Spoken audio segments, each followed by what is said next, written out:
दोस्तों, एक बगीचा था बहुत बड़ा।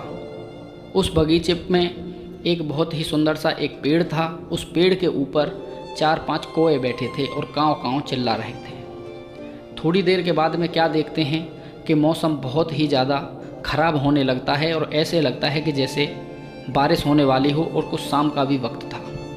तो जैसे ही मौसम ख़राब होने की कुछ संभावनाएं बन रही थी, थोड़ी देर के बाद में वहाँ पर एक मैना बोलती बोलती उड़ती उड़ती आती है और उसी पेड़ पर आकर बैठ जाती है जहाँ कौवे बैठे थे। अब कौवे मैना को देखकर उस पर झपटने लगे और काँव काँव करके उस पर चिल्लाने लगे और उन्होंने बोला कि तू इस पेड़ से चली जा, वरना तो हम तुझको मार देंगे। इस पर मैना बोली कि मैं तो तुम्हारी बहन के समान हूँ, तुम्हारी बहन ही लगती हूँ, मैं मुसीबत में हूँ, अंधेरा हो गया है और मैं अपना जो मेरा घोंसला है मैं उसको भी भूल गई हूँ, मुझे कुछ पता नहीं चल रहा है, इसलिए मुझको आज की रात यहीं पर बितानी पड़ेगी, मैं तुम्हारे साथ ही रहूँगी, मैं तो तुम्हारी बहन के समान हूँ, मेरी रक्षा करो। लेकिन कौवा उसके ऊपर काँव काँव करके चिल्लाने लगे और उसको मारने की धमकी देने लगे। और कौवे उससे बोले कि तू तो दिन और रात भगवान का नाम जपती है, भगवान का नाम लेती है, अब जा, भगवान के नाम के सहारे ही उड़ जाए यहाँ से, हम तुझे अपने पास नहीं रहने देंगे। मैना परेशान होकर दुखी होकर भगवान का नाम जपते हुए वहाँ से आगे को निकल गई। मौसम बहुत ख़राब होने वाला था। जैसे तैसे करके मैना को एक आम का पेड़ मिल गया और वो उस पेड़ पर जाकर बैठ गई। कुछ देर के बाद में मौसम इतना ख़राब हुआ, ओले बरसने लगे, बारिश पड़ने लगी, तेज़ हवाएं चलने लगीं। अब कौवे इधर उधर उड़ने लगे। कुछ कौवे तो ओलों की जो ओलावृष्टि हो रही थी, ओले गिर रहे थे, उनसे घायल हो गए, कुछ कौवे मर गए।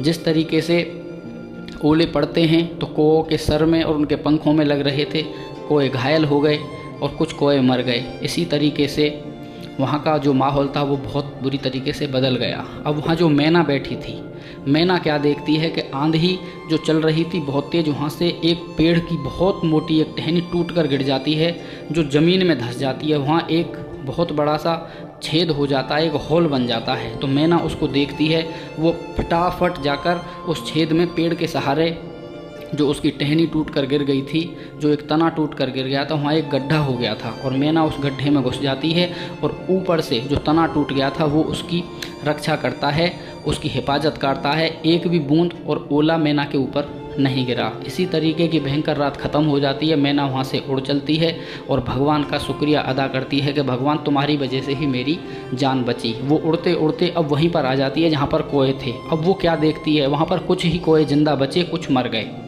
अब वो कौवे जो जिंदा बचे थे वो मैना से बोले कि बहन मैना, क्योंकि उनके तेवर बदल गए, तू ऐसे मौसम में कहाँ थी और किसने तेरी मदद करी? तो मैना कहती है कि मैं जिस आम के पेड़ पर बैठी थी, मैं भगवान को याद कर रही थी कि मैं आज संकट में घिर गई हूँ, भगवान अब मुझको सिर्फ तुम्हारा ही सहारा है, मेरी मदद करो।